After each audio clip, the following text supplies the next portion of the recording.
Mi madre se acostó con mi marido. Resultó ser su estrategia de escape. Todavía no sé cuál de los dos es peor. Yo estaba tan segura de que teníamos la vida perfecta. Lo juro siempre.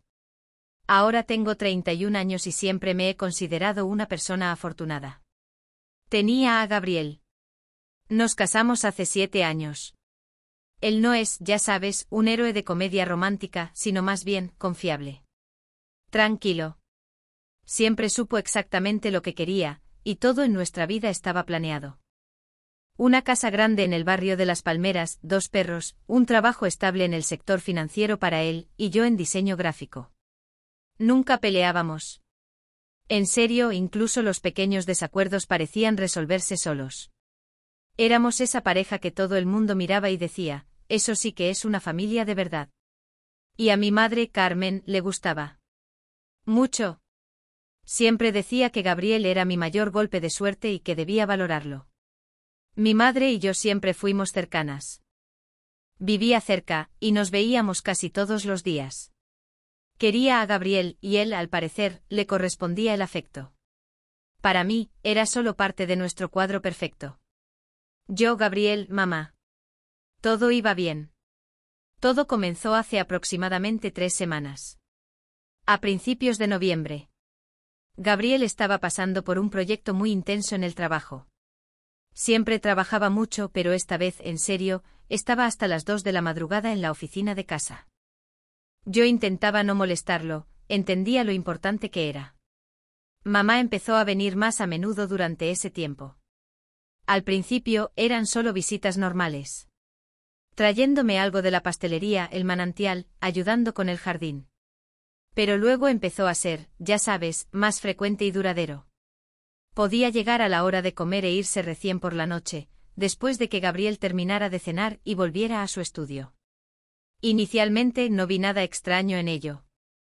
Mamá se está haciendo mayor, está sola después de la muerte de papá. Necesita compañía. Y Gabriel, ya sabes, siempre fue tan cortés, tan atento. Podía hablar con ella sobre su jardinería, su salud. Sabía escuchar, lo cual era muy importante para ella. Honestamente me alegraba de que tuvieran una relación tan buena. Me facilitaba la vida. Mientras yo estaba en reuniones o terminando un proyecto, mamá podía echar un vistazo a la casa, simplemente estar cerca. Pero hace unos 10 días, empecé a notar que pasaban demasiado tiempo juntos. No solo sentados en habitaciones separadas, sino activamente juntos. Podía entrar en la cocina y encontrarlos sentados a la mesa, inclinados sobre algo. Cuando preguntaba qué pasaba, ambos, ya sabes, desviaban la mirada demasiado rápido y decían que estaban discutiendo alguna tontería, como un nuevo sistema de riego o una receta. Sus tonos eran, ya sabes, como falsos. Demasiado informales. Lo achacaba a mi propia fatiga en ese momento. Supongo que me lo imaginé. Somos familia. Nada podía estar pasando. Sin embargo, seguía sucediendo. 1, 2, 3 veces. Empecé a ver a Gabriel, en lugar de ir a su oficina cuando yo estaba ocupada, quedarse en el salón con mamá. Podían estar simplemente sentados mirando sus móviles, pero entre ellos, ya sabes, había un silencio extraño, denso. No cómodo, sino tenso.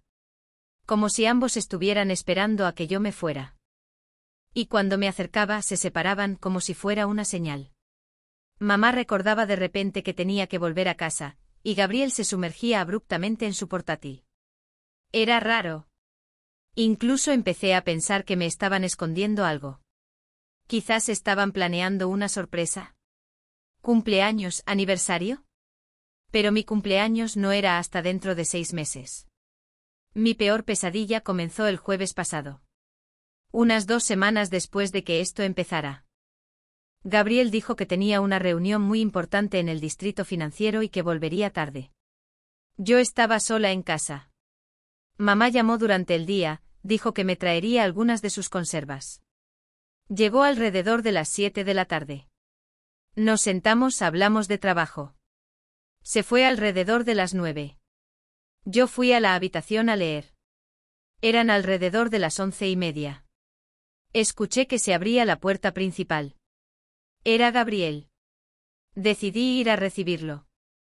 Entré en el recibidor y lo vi. Estaba parado junto a la puerta, pero no se había quitado el abrigo. Estaba simplemente parado mirando fijamente a un punto. Tenía una pequeña mochila de viaje en sus manos. Parecía, ya sabes, no alguien después de un duro día de trabajo, sino alguien que había tomado una decisión importante e irreversible. Su rostro estaba pálido, sus ojos vacíos. Me acerqué a él. Le pregunté qué pasaba. Y él, sin mirarme, dijo, «Me voy, Valeria». Esas palabras, ya sabes, simplemente me tiraron al suelo. No podía creer lo que oía. 7 años, y así sin más, sin pelea, sin una pista. Empecé a preguntar dónde, por qué. Él solo se quedó allí parado. No puedo más. Lo siento. Agarré su brazo y entonces me miró. No había ira en sus ojos, solo un frío desapego y, extrañamente, alivio. Se dio la vuelta, dio un paso hacia la puerta. Y entonces yo, en pánico, grité, «Te vas con ella, ¿verdad?» «¿Quién es ella, Gabriel?» Él se detuvo, se dio la vuelta, y en ese momento sus ojos se encontraron con los míos. Puso una sonrisa torcida, ya sabes, una sonrisa viciosa, pero cansada. Y respondió en voz baja, casi un susurro, «Sí, con ella». «¿Con Carmen?» No entendí. Al principio pensé que había oído mal. ¿Qué Carmen? ¿Conoce a alguien con ese nombre? Y luego caí en la cuenta. Carmen es mi madre. Mi madre. En ese momento sentí que la tierra desaparecía bajo mis pies. Toda mi vida perfecta se desmoronó en un instante. No solo se iba por mi madre. Me quedé allí congelada. Y él, sin esperar una respuesta, simplemente se fue. Cerró la puerta tras él. Me quedé sola en el pasillo vacío con este secreto terrible y sucio. Estaba en shock, en un estupor, fue peor que un golpe. Fue, ya sabes, una triple traición. Marido, madre, y toda nuestra vida perfecta. No podía llorar, no podía gritar. Simplemente me quedé mirando la puerta cerrada, tratando de entender cómo pudo haber pasado esto. Cogí el teléfono y marqué su número. Mamá no contestó. A la mañana siguiente no podía procesar ni una sola información. Simplemente me senté en el sofá. Sonó el teléfono. Era Carmen. Habló muy suavemente, como si se sintiera culpable. Pero había esta extraña nota, ya sabes, de acero en su voz. No se disculpó. Simplemente dijo, «Valeria, tienes que entender esto. No queríamos que pasara así. Pero nos amamos». ¿Amar? Ella, mi madre, me está diciendo a mí, su hija, que ama a mi marido. Era tan insano, tan absurdo, que me reí. Y solo entonces lloré. Le pregunté, «Mamá, ¿por qué?» «¿Por qué?» Y ella dijo esta frase, que todavía recuerdo, «Él se fue». Con ella. Pero, cariño, él no se fue a ella. Se fue de ti. Colgué. Se fue de ti. ¿Qué significaba eso? ¿Simplemente usó a mi madre para tener una salida elegante? ¿Para evitar asumir la responsabilidad de un divorcio? Era tan bajo. ¿Y mi madre? No pudo resistir la atención que no había recibido en años. Simplemente se rindió a ella. Me quedé sentada pensando que ambos eran solo monstruos. Y yo solo era un peón en su sucio juego. Esto era solo el principio. Y sabía que no era el final. Necesitaba entender cómo pudieron hacer esto, y por qué les tomó solo 3 semanas. Exactamente 21 días para destrozar toda mi vida. El shock del golpe inicial no cedía. No fue uno de esos colapsos dramáticos de la televisión donde tiras cosas y gritas. Fue una congelación fría e interna. Pasé los siguientes 2 días en la bruma. Gabriel no llamó. Mamá no llamó excepto por aquella vez en que soltó la bomba de que él se fue de mí.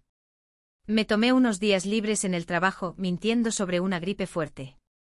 El silencio en la casa era sofocante. Lo seguía viendo por todas partes. En el sofá donde se sentaban fingiendo ver la televisión. En la cocina, donde tenían sus charlas secretas sobre una simple taza de café. Cada rincón de la casa estaba contaminado. Lo más extraño fue mi reacción. No solo estaba enfadada, estaba obsesionada con entender el cómo. ¿Cómo pudieron dos personas, en las que confiaba implícitamente, orquestar esto en tan poco tiempo? Necesitaba reconstruir la línea de tiempo de esta traición, de este affair. Solo pasaron 3 semanas, 21 días desde el momento en que noté por primera vez que pasaban una cantidad inusual de tiempo juntos hasta el momento en que Gabriel se fue con una mochila de viaje. 21 días. Eso es rapidísimo para una aventura, especialmente una que lleva a abandonar un matrimonio de 7 años y mudarse con tu suegra. Olía mal, demasiado apresurado, demasiado eficiente. Decidí que necesitaba hablar con alguien, ¿pero con quién? Mis amigos amaban a Gabriel. Adoraban la idea de mi familia perfecta. Contarles la verdad, que mi marido me abandonó por mi madre, se sentía como echar gasolina a mi propia vida en llamas. Sabía que el juicio sería inmediato y la lástima insoportable. Así que me lo guardé. Este silencio, este aislamiento forzado, solo agravaba la tensión. Empecé a repasar ese último mes, reproduciendo cada interacción, cada mirada, cada conversación aparentemente inocente. Ahora me di cuenta de que la informalidad era su escudo. Nunca peleaban, nunca parecían incómodos el uno con el otro cuando yo estaba presente. Eran maestros en mantener una normalidad aburrida y constante. Y eso fue lo que lo hizo tan efectivo, tan fácil de pasar por alto. Mi primer movimiento real fue contactar a Gabriel. No lo llamé, no podía soportar el sonido de su voz. Le envié un mensaje de texto, algo seco y transaccional: tenemos que discutir la casa, las finanzas y el divorcio. ¿Dónde podemos vernos? Respondió en 5 minutos, lo que me sorprendió. Sugirió la oficina de su abogado el próximo jueves. Frío profesional. El hombre que amé durante 7 años era ahora solo un contacto de negocios. Pero lo que realmente alimentó mi obsesión fue el ángulo financiero. El trabajo de Gabriel era bueno, pero teníamos la hipoteca de la casa y los pagos de los 2 coches. ¿Dónde estaban viviendo? ¿Se mudó al pequeño piso de 80 metros cuadrados de mamá? Eso parecía un movimiento extraño para un hombre que valoraba el espacio y la privacidad tanto como Gabriel. ¿Y qué pasa con mi madre, Carmen? Tenía un fondo de jubilación decente, pero no lo suficiente para mantener a 2 personas, especialmente no el estilo de vida de Gabriel.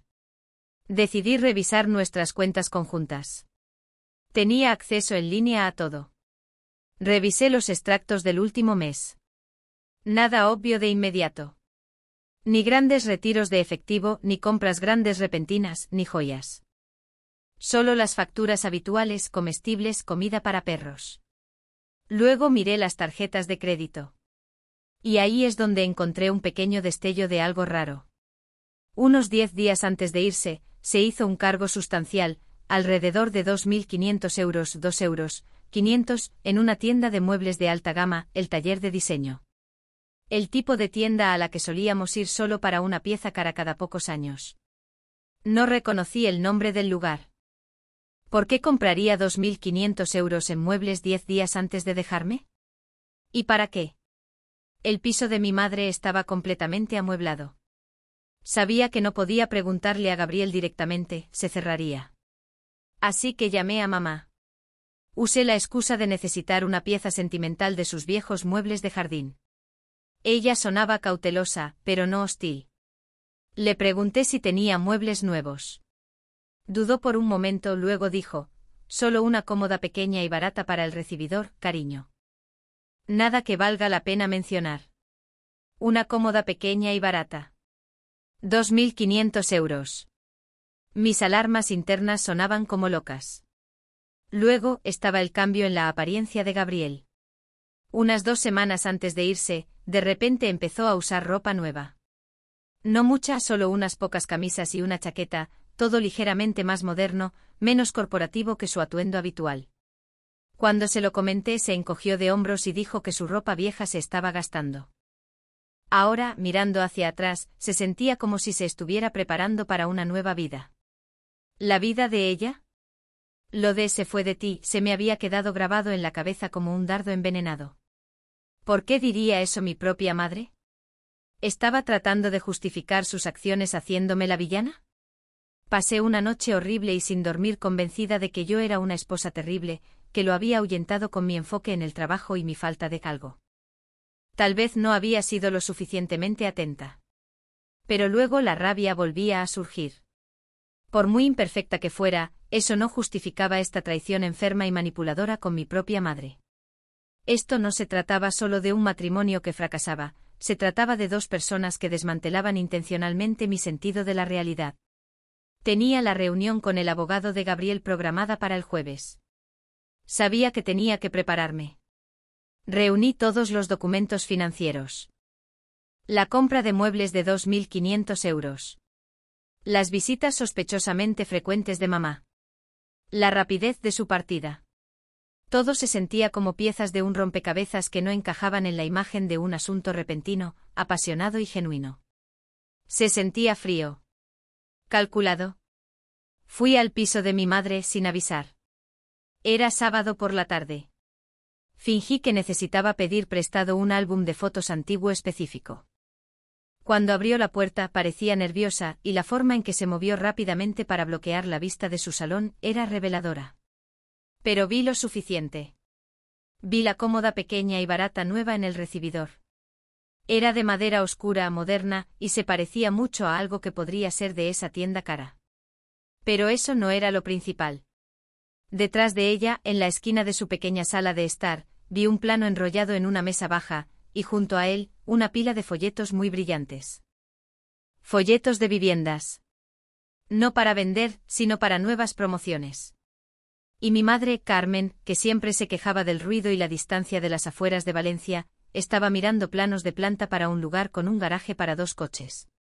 Esto no cuadraba con una aventura repentina y desesperada en su refugio de jubilación de 80 metros cuadrados.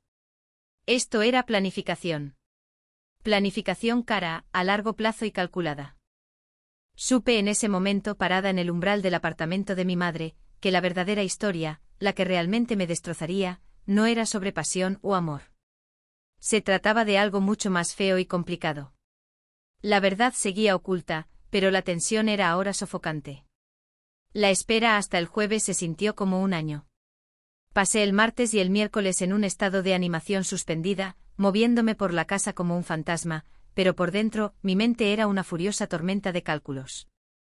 Los planos en el piso de mamá. El cargo de 2 euros. 500 por los muebles. La rapidez de la partida.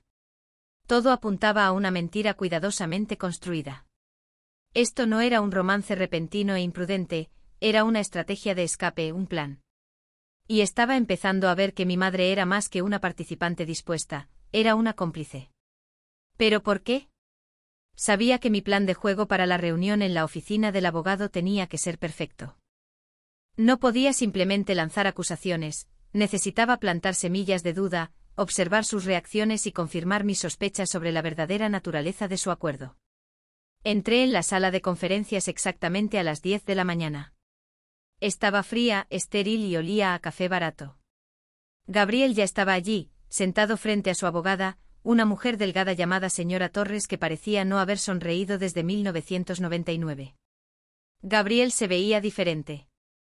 Llevaba una de sus chaquetas nuevas y más modernas, y su cabello estaba recién cortado. Se veía descansado, casi satisfecho. Parecía un hombre que había navegado con éxito una difícil fusión corporativa, no un hombre que acababa de destrozar su matrimonio y su familia. No me saludó. Solo ofreció un seco, Valeria. Su desapego fue tan absoluto que en realidad ayudó a calmar mis nervios. Ya no era mi marido. Era el enemigo. La charla inicial fue todo papeleo, activos y pasivos. La señora Torres habló en un tono monótono y aburrido, esbozando los términos de una propuesta de acuerdo que era ridículamente unilateral a favor de Gabriel. Estaba reclamando una mayoría significativa de los bienes conyugales, citando el estrés emocional causado por la ruptura del matrimonio. La pura audacia de la reclamación, considerando que él fue quien me dejó por mi propia madre, fue un shock físico.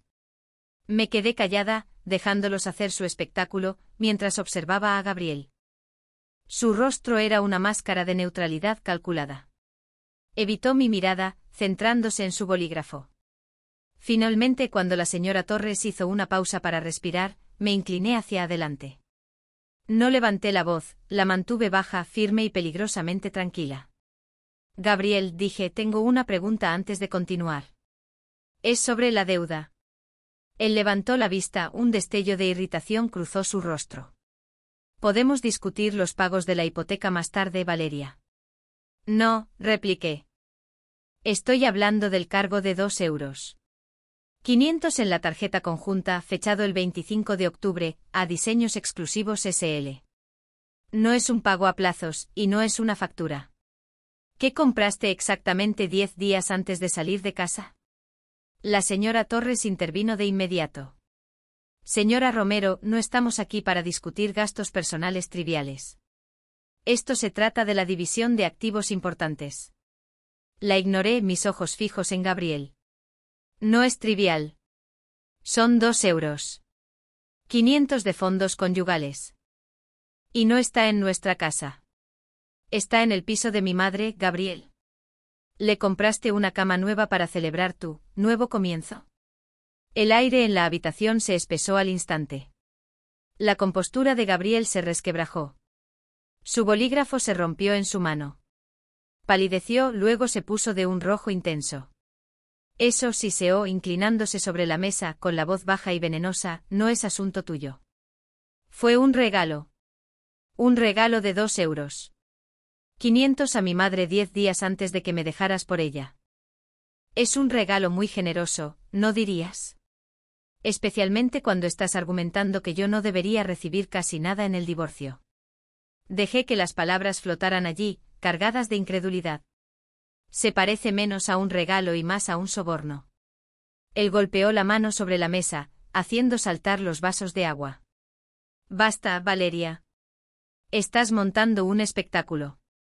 Lo estoy, presioné, manteniendo mi inquietante calma. ¿O solo estoy señalando la falta de transparencia en tu plan? Porque eso es lo que parece, Gabriel. Un plan. Una salida calculada.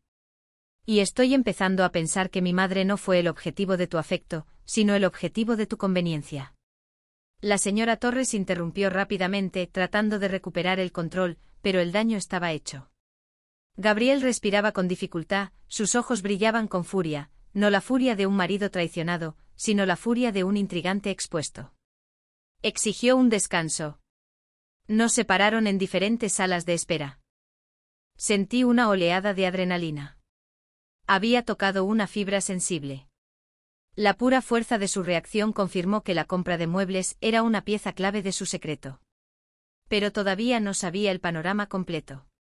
Más tarde ese mismo jueves, hice algo que me prometí no hacer, conduje hasta el piso de mi madre. Tenía que ver su reacción después de la reunión con el abogado. Sabía que Gabriel la habría llamado de inmediato, probablemente gritando por mis preguntas. Toqué el timbre. Mamá Carmen abrió la puerta lentamente. Su rostro era un paisaje de ansiedad y alegría forzada. Llevaba una blusa nueva de colores brillantes que parecía completamente fuera de lugar. Valeria. Qué sorpresa, cariño, dijo con la voz demasiado aguda. Necesito hablar, mamá. Solo 5 minutos. Pasé junto a ella hacia la pequeña sala de estar. La habitación se veía más pequeña ahora que sabía su oscuro secreto. Vi la cómoda barata de nuevo. Me senté en el incómodo sofá. Gabriel y yo tuvimos nuestra primera reunión con los abogados hoy, comencé, observando sus ojos moverse nerviosamente por la habitación. Oh. Bueno, espero que haya ido bien, murmuró, retorciéndose las manos. Fue exactamente según lo planeado. El suyo. Está tratando de pagarme muy poco por todo. Tuvimos una pelea por los 2 euros. 500 que gastó en muebles nuevos 10 días antes de irse. Hice una pausa. Sus ojos se abrieron de inmediato y dio un paso involuntario hacia atrás. Esa fue la reacción que estaba esperando. Ella sabía lo de los muebles. Más que eso, estaba aterrorizada de que yo hubiera descubierto su significado. Me dijo que era una cómoda pequeña y barata, continué, señalando la pieza de madera oscura. Esto no parece costar 2 euros. 500, mamá. Y este piso no parece el tipo de lugar que necesita planos para un garaje de 2 coches. La miré fijamente. ¿Para quién son los planos, mamá? ¿Tú y Gabriel planeáis mudaros juntos a un apartamento de lujo? ¿Con qué dinero? ¿El tuyo? ¿O el suyo, dinero que está tratando de robarme? De repente se desmoronó. No físicamente, pero toda su actitud colapsó. La alegría forzada se desvaneció, reemplazada por una mezcla devastadora de culpa, miedo y una extraña y desesperada rebeldía. Es complicado, Valeria, susurró con la voz temblorosa. No es lo que piensas. Es solo que no me había sentido tan necesitada en años. Él me presta atención. Él me escucha. Me hace sentir que importo. Sentí una punzada aguda de lástima y asco simultáneamente. ¿Así que destruiste mi matrimonio, mamá? Tiraste 7 años de mi vida porque él te hizo sentir necesitada.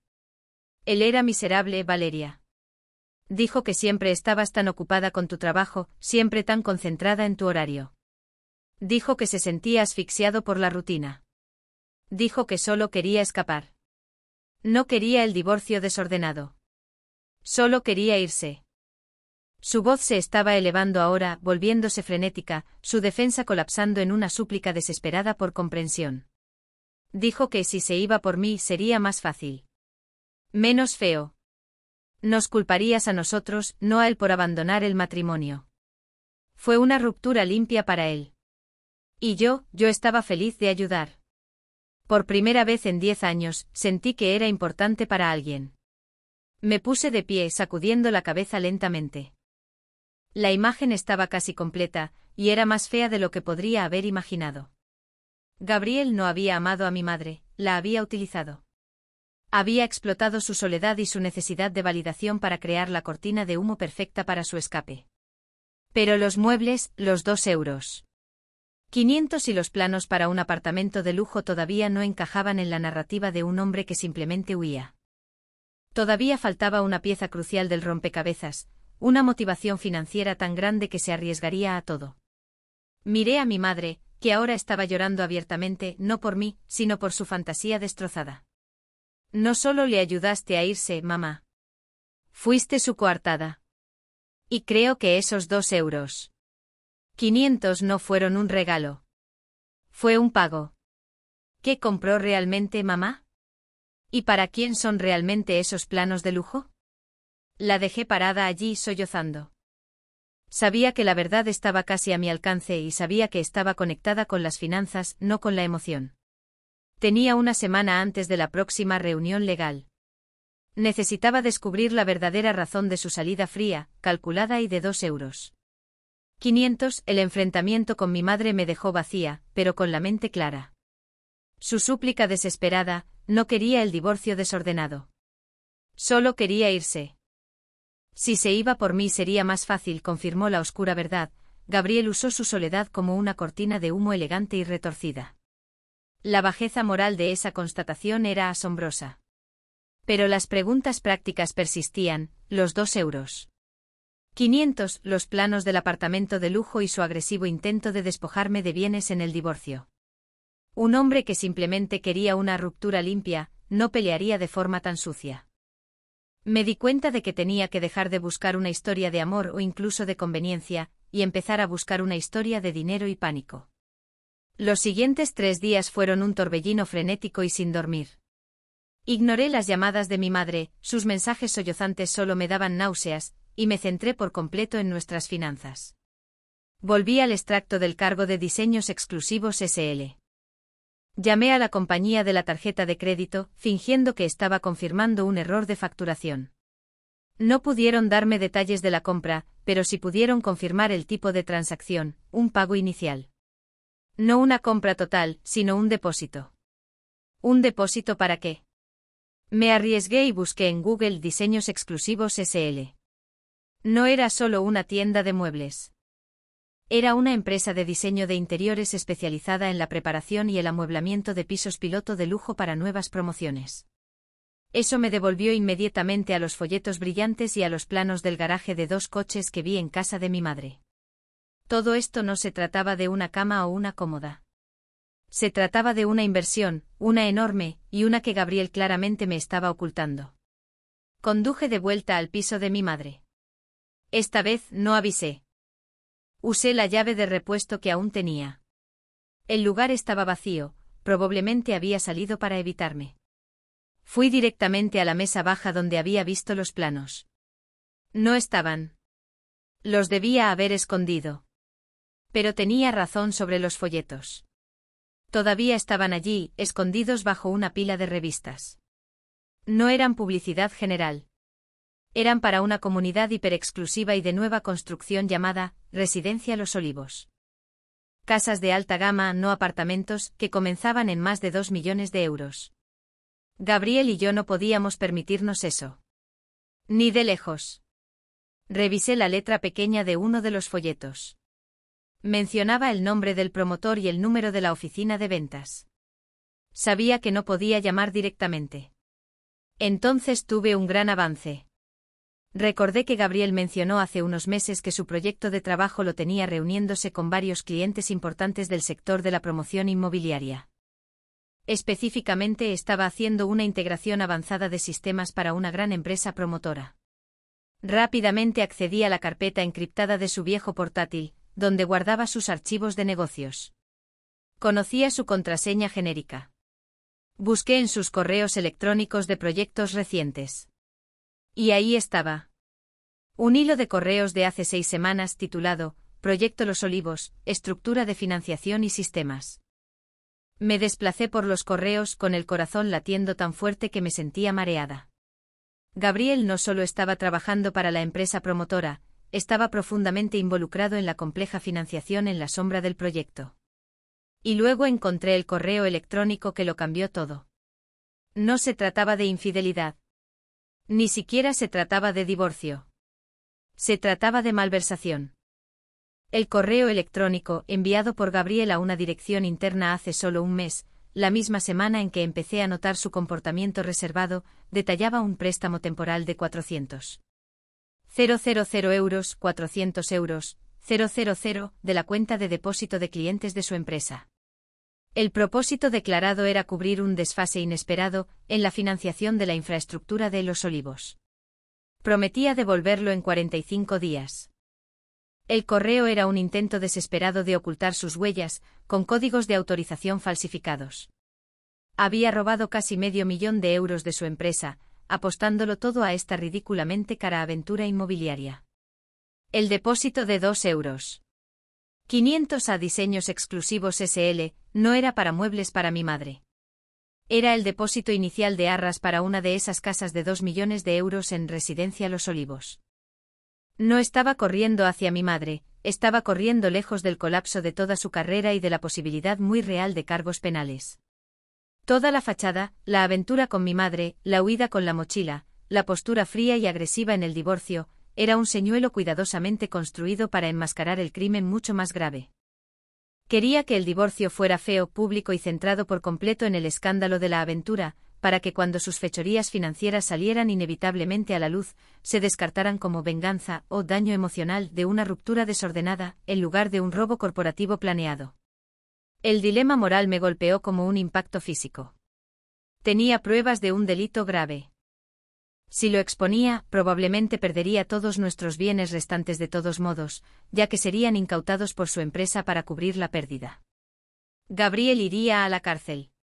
Mi madre quedaría expuesta no solo como una amante, sino como una cómplice de un fugitivo, una CEO conspiradora que ocultó los planes del criminal, los planos y encubrió su huida.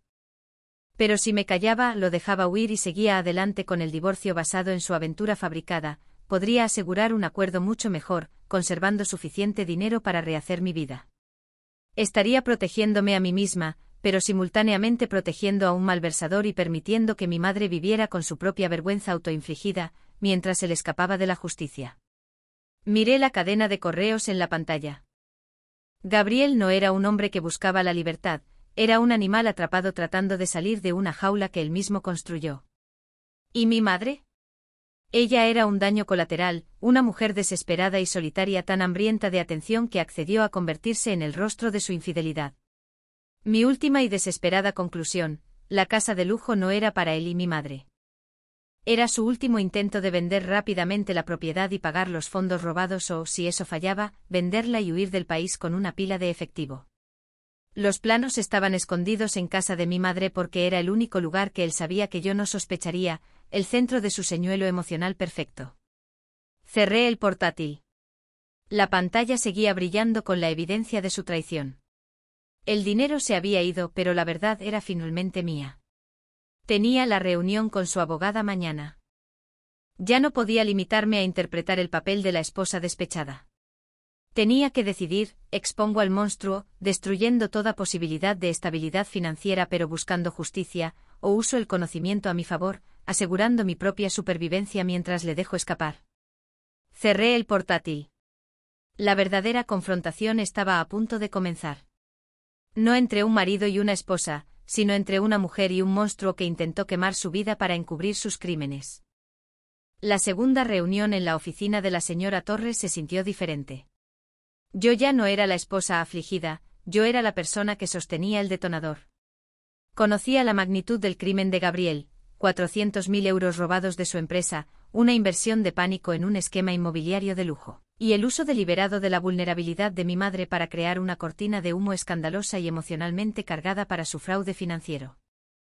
No solo me había abandonado, me había tendido una trampa, y por extensión a mi madre, para ganar tiempo y desaparecer. Entré 15 minutos antes. La señora Torres ya estaba allí, ordenando papeles. Gabriel llegó justo a tiempo, con la misma expresión satisfecha y descansada.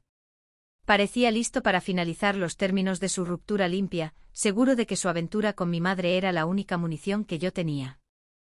La reunión comenzó con la señora Torres impulsando nuevamente los términos agresivos del acuerdo. Habló sobre la ruptura irreparable del matrimonio y la necesidad de avanzar rápidamente. Gabriel se recostó cruzando los brazos con aspecto aburrido. La dejé terminar. Luego me aclaré la garganta. Mi voz era firme, peligrosamente tranquila. He tenido la oportunidad de revisar el acuerdo propuesto, dije, mirando directamente a Gabriel.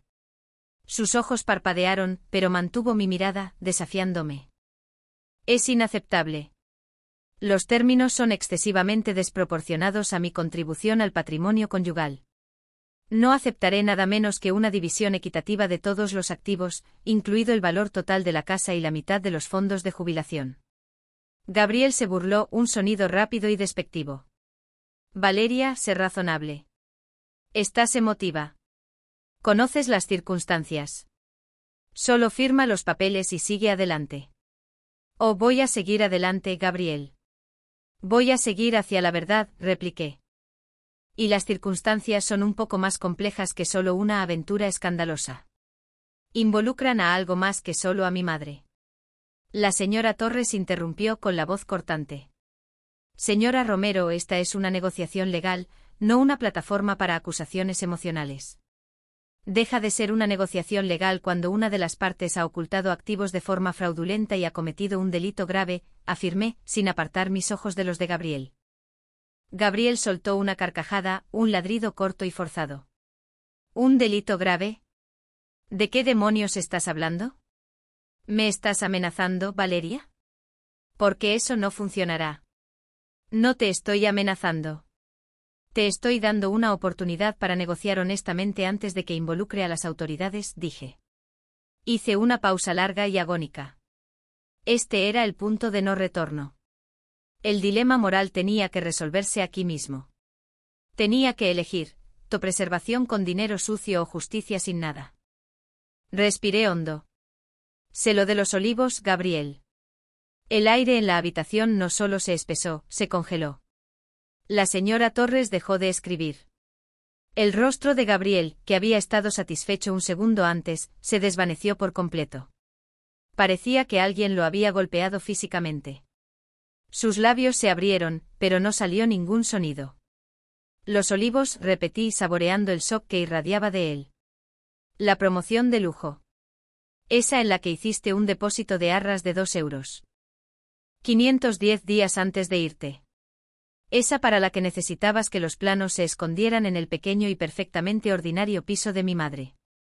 Su abogada, la señora Torres, se inclinó hacia él susurrando, ¿de qué está hablando, Gabriel? Él no le respondió. Me estaba mirando con un terror desesperado y desnudo que nunca había visto. La compostura profesional se había ido.